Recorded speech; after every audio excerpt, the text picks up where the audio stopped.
young girl, I attended a Jewish day school in Cincinnati, Ohio. The bus I took to school was shared with the local Catholic day schools as well. I didn't ride that bus for very long.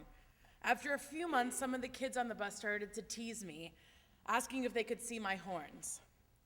I was quite naive about what that meant. I thought they were just being silly. Today, I know a bit more about the history of anti-Semitism in the Christian world and the wrong-headed myths about who Jews are. At that Jewish day school, education about the Nazi Holocaust was a centerpiece of our learning.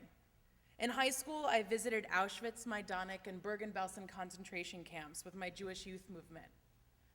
We were told stories of how the Christian world was complicit in Nazism and their crimes. I sobbed and wailed at each visit to the camps, horrified and disturbed. I knew that my life then would be about interrupting today's violence and hatred however I could. In my 20s in rabbinical school, I was inspired by the White Rose, a nonviolent group of Christian Germans who organized against Hitler's regime. As for you, my Christian counterparts, I see you all working hard to get out from underneath the history of Christian violence against Jews, and I know that our work together as Jews and Christians to stand with justice and equality for Israelis and Palestinians is central to our ability to navigate the internalized messages of guilt and heavy conscience. As a rabbi working to support the Presbyterian Church USA's effort to pass a resolution calling for selective divestment from companies that profit from human rights abuses in the occupied territories, I have been engaging with Christian counterparts in deep, if unconventional ways. For my part, I am continuing to unlearn the legacy of trauma that I got growing up. Messages like, "No one will save us," or "We're all alone in the world."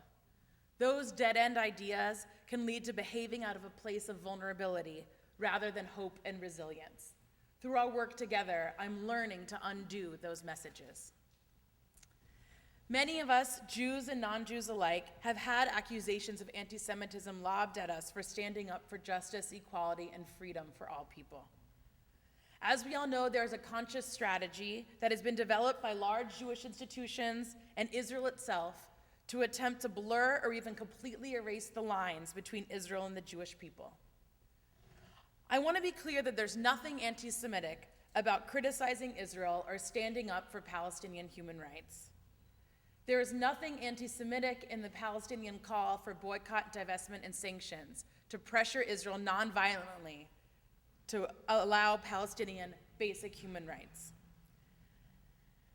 That being said, when I get asked by people, what do I do to deflect these accusations of anti-Semitism, I do caution people to ask themselves if they are in fact anti-Semitic.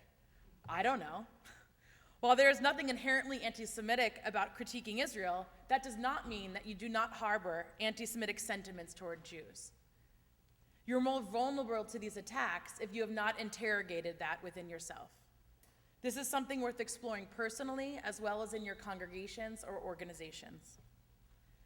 As with all oppressions, anti-Semitism manifests institutionally. In the US, up until the 1970s, there were quotas about how many Jews were allowed into US universities. Oppression develops interpersonally, like ideas of Jews are greedy, rich, controlling, all-powerful. Oppression manifests internalized. These, like some Jews, believing that they need to act out of a place of fear and vulnerability, like the messages I expressed earlier. Anti-Semitism, just like other forms of oppression, lumps all Jewish people together and assigns us a set of characteristics. They can include rich or stingy or even smart.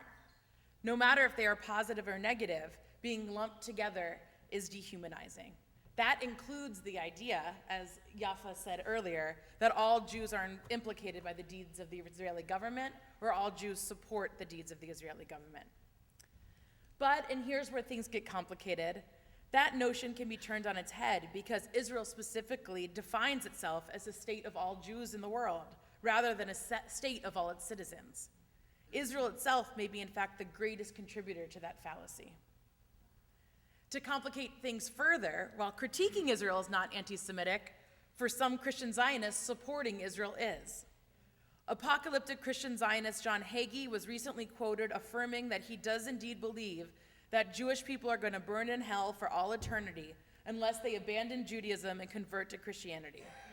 There is hardly a more anti-Semitic notion than that.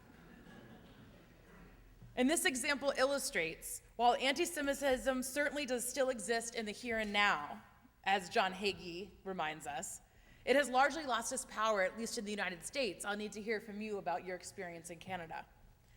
It does not keep us from jobs, schools, access to health care, housing, or positions of influence. In other words, Jewish people are not impeded in any material way from pursuing the life of our choosing. Anti-Semitism has been cyclical throughout history and deeply connected with other systems of oppression. Anti-Jewish sentiment has always served the interests of classism and white supremacy by placing Jews as middle agents and scapegoats for the crimes of the ruling classes, thus obscuring the structural nature of injustices. While the recent attacks in France are sobering, we have not seen that level of interpersonal violence against Jews in the US, and I don't believe in Canada either. Yet there are still occasional outbursts against Jewish targets that help keep Jewish fears alive. And despite the lack of structural barriers for Jews in the US, we still live in a society whose dominant culture is Christian. Many Jews in the US and Canada still very much feel like the other in society, as do other non-Christian people. These feelings are real and not easy. So it's a balancing act of being sensitive to Jewish history and trauma without pulling punches about today's reality. While Jews in the US have more political, economic, cultural, and intellectual status than perhaps ever before, the Jewish narrative is still about vulnerability. Part of the work that we as progressive Jews at Jewish Voice for Peace are doing is to take responsibility for challenging that narrative.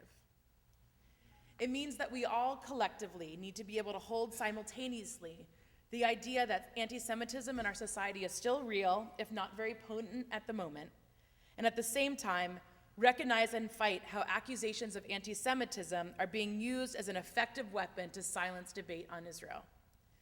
In the US, we are up against attempts to recodify definitions of anti-Semitism based on the European Union definition that would encompass advocacy to hold Israel accountable for its violations of Palestinian human rights. This represents a scary and dangerous development, and if successful, formidable obstacle in our movement of nonviolent activism to ensure Palestinian human rights.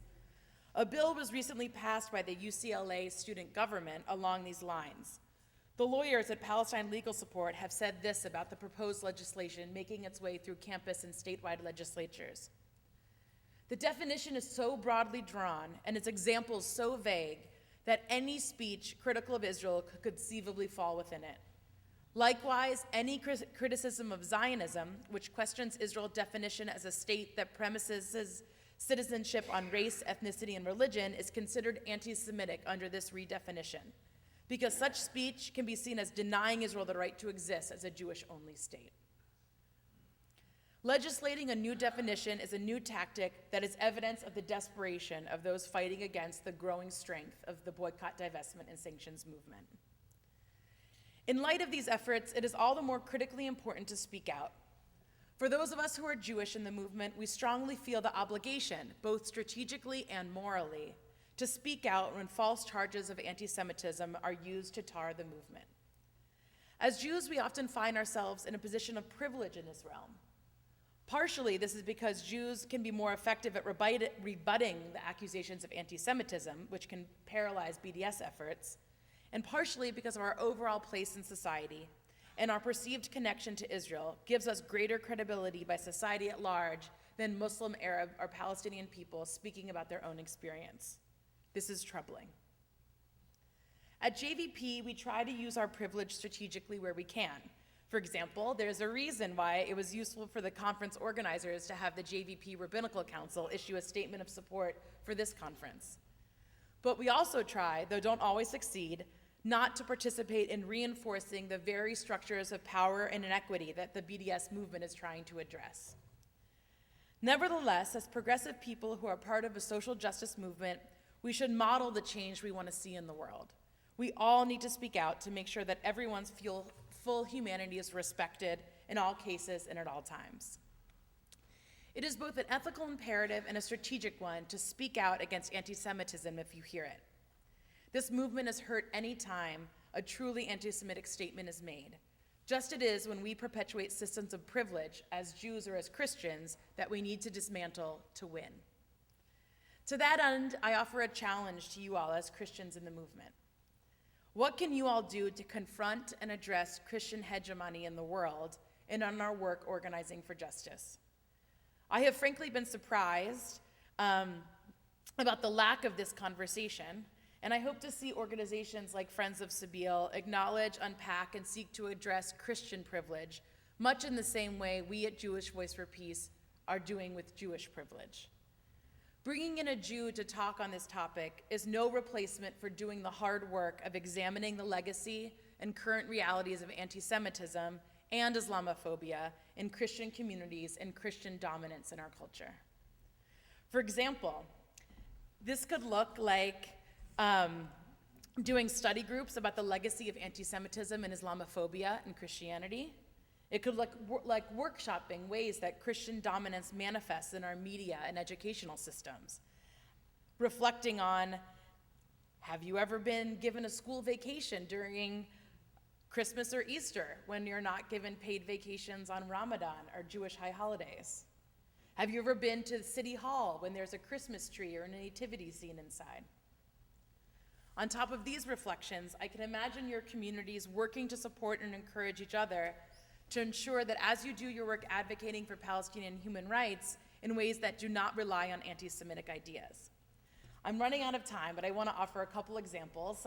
Jewish Voice for Peace Philadelphia really recently put together a curriculum on anti-Semitism and offered a helpful chart that has examples of clear criticism of Israel, ways that you can have that same criticism while relying on anti-Semitic ideas, even unwittingly, and ways that are truly anti-Semitic way to say the same thing. So I won't be able to go through all the examples, but just in closing, I'll offer one.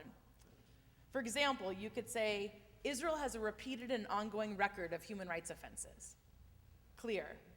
A way you could say that while unwittingly pulling on anti-Semitic stereotypes, Israel is a worse human rights violator than most or all other countries. Or a true anti-Semitic statement, Israel is the root of the world's problems. It is important to be mindful about the ways that we talk about the issue and ensure that we are not replicating oppressions as we seek to end them. I want to reiterate that personally, I find this to be an extremely small problem, much smaller than the issues of Jewish privilege and Islamophobia that are more dominant issues in our movement to address. May we have the courage to not stay silent, but to be able to look back at the time that we are spending now in pride for how we as Christians and Jews together manifested the most basic ethical tenet of our faith. What is hateful to you, do not do to others. May we be part of the transformation of a painful history of Christian anti-Semitism and of Jewish trauma by working together to realize justice, equality, and freedom, not just for Israelis and Palestinians, but for all of us. My work alongside Christians is an important challenge to those dangerous and disempowering messages I learned growing up. I no longer believe Jews are inevitably alone in the world, and in fact, quite the opposite. I now see just how much we are there for each other.